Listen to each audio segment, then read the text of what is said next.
दोस्तों अस्सलाम वालेकुम। दोस्तों मैं यहाँ तुम्हारा शायर गुलाम मुर्तज़ा अणखोट जिमें जो जनाब को पता है जो डेली वीडियो कोशिश करें जो तुम्हारे तक पहुँचने की जो पुज वजे अज सारे नाल सारे मेहमान हैं सारे दोस्त हैं।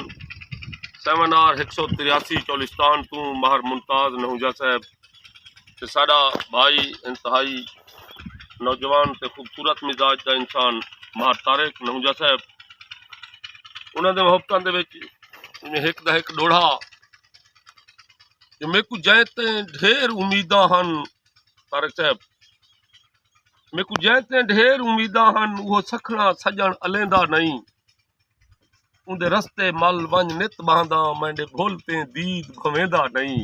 वाह सही वाह। उनके रस्ते मल वंज नित बहंदा मैंने भोलते दीद भवेंदा नहीं ते मेरे हाँ को हिजर जा बाही ला हुण कतरा पानी पेंदा नहीं। मैं को अणखोट ऊंजा सोचा हिन मैं को तारिक ऊंजा सोचा हिन मेरी ओ कोई सोच सुचेंदा नहीं। दोस्तों मेरे चैनल को ज़रूर सब्सक्राइब करे सो। मेरे चैनल का नाम है अदबी सोच कमाल मोहब्बतां हुसैन अदबी सोच को सब्सक्राइब करना ना भूल सो। अस्सलाम वालेकुम।